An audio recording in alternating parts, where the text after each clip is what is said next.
Saint Bonaventure by Father Laurence Costelloe. Childhood and Youth. It is refreshing to turn from the depressing materialism of the present time to the inspiring faith of the Middle Ages. The change of outlook is invigorating. It has on the soul the effect which a bracing atmosphere has on the body. The temper of modern times tends to enfeeble our sense of the supernatural. If we would maintain undiminished our spiritual vigour, we must withdraw occasionally from its influence and endeavour to dwell for a time in a more healthy religious atmosphere.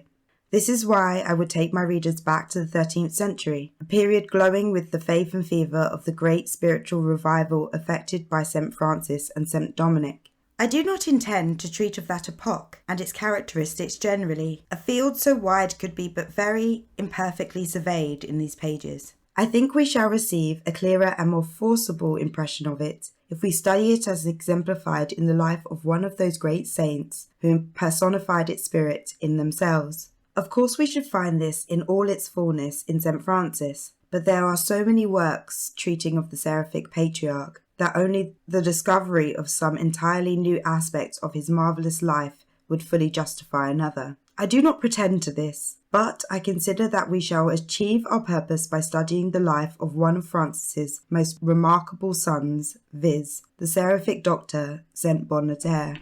This great man presents to us an aspect of the Franciscan spirit which those who study the life of St. Francis in all its literal simplicity may fail to discover. For actual preeminence in learning and the establishment of means to secure its continuance among his followers do not at first sight appear to receive either approval or support from the life of St. Francis. Learning and the honour naturally attaching to it seemed to savour the temporal greatness, but direct and absolute opposition to this was the dominant note in Francis's life. He would have his brethren called Friars Minor, or lesser brethren, and he directly says in his rule, "Let those who are unlearnt not seek to learn." Yet we find St. Bonaventure, deeply imbued with the spirit of St. Francis, and 7th General of his order, bearing the high dignity of Master of Theology and Arts, and as Cardinal of the Holy Roman Church, occupying one of the most exalted stations in Christendom. In the course of our survey, we shall discover the secret of this apparent anomaly. No one appears to have been more fully alive to its existence than St. Bonaventure himself, as frequent references to it in his writings testify.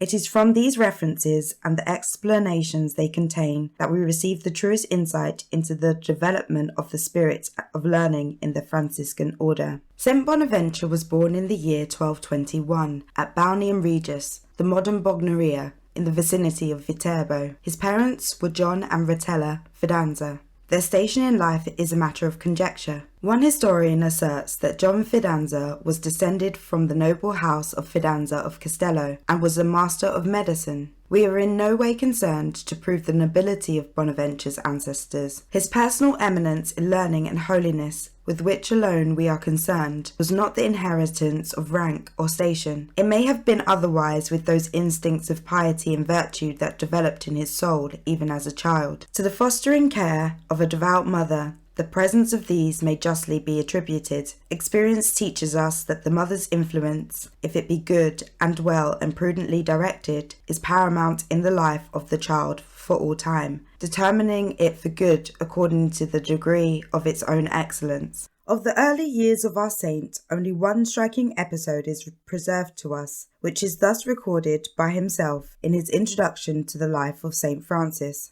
Lamenting his inability and unworthiness to relate that life most worthy of all imitation, he feels himself bound, through the love he is compelled to feel for our Holy Father, to undertake the task which the General Chapter so urgently laid on him. For, he continues, through his invocation and merits, I was snatched from the jaws of death while yet a child. As I remember the fresh and vivid memory, were I then to refrain from publishing his praises, I should fear to incur the crime of ingratitude. In his smaller life of St. Francis, he again refers to this incident, but adds a further detail. God does not cease, are his words, to glorify his servant by numberless miracles wrought in various parts of the world, as I myself can vouch from personal experience. For as I lay dangerously ill as a child, I was snatched from the very jaws of death and restored to healthy life owing to the vow my mother made to the Blessed Father Francis.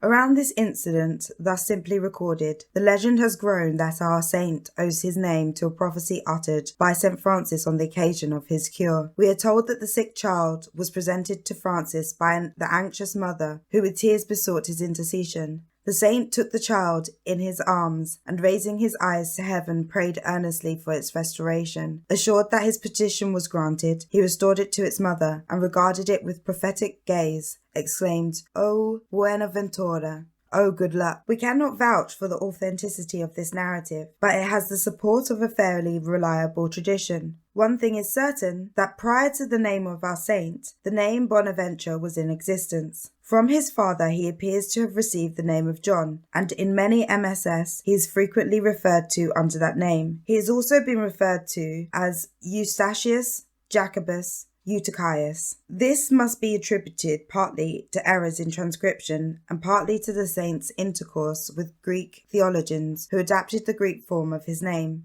Bonaventure, however, is the name by which he is commonly known to his contemporaries, and it is the one under which his fame has come down to us. As has been said, the story of his boyhood is lost to us. We might sketch a fanciful portrait of it, to harmonize with the holiness and learning of his subsequent life, but conjecture is not history. In the absence of recorded facts, we are condemned to silence. The biographers to whom we might look for enlightenment on the matter are silent. They seem so intent on proclaiming the worldwide fame of his mature years and recording his great achievements on behalf of the Church and Franciscan order that they have overlooked the comparatively obscure period of his youth. This was no uncommon fault with the chroniclers of that period. We have another very striking example of it in the insoluble obscurity in which the biographers of the renowned Duns Scotus have left the question of his birthplace and nationality. We do not know where Bonaventure acquired the rudiments of learning. We do not know with anything like certainty the name of the convent in which he made his novitiate. Our certain knowledge of him dates from his appearance in Paris in the year 1242.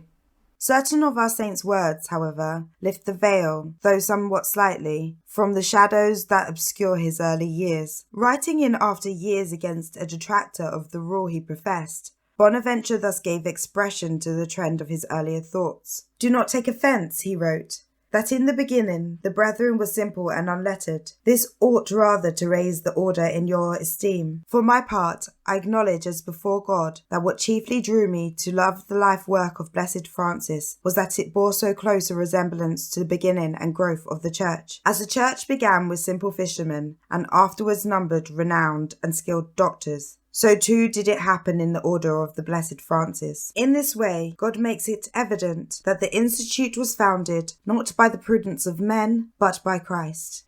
With his mind penetrated with that miracle of his early years, we can readily conceive how the spiritual awakening started by the Franciscan movement seized on Bonaventure's thoughts. His mother's vow, harmonizing with his youthful desires, would clothe those impulses with the glamour of the virtue of religion. It is certain that our saint entered the Franciscan order as a youth. All the ancient chroniclers testify to this. The precise year of his reception, however, is a debatable question. To the learned editors of our saint's works, it seems almost established that he entered the order in the year 1238. We know authoritatively that it was in the novitiate of the Roman province St. Bonaventure received the habit, but the name of the friary has not come down to us. The 3 years following on his profession in 1239 were spent in the study of philosophy at some quiet house of the Roman province, which tradition tells us was Orvieto. Wherever these 3 years were passed, our saint's lectors could not but notice his opening powers, and plans were formed for developing those conspicuous abilities which would reflect, they were sure, and time has ratified their conviction, such glory on the order. Accordingly, in 1242, Bonaventure proceeded to the University of Paris.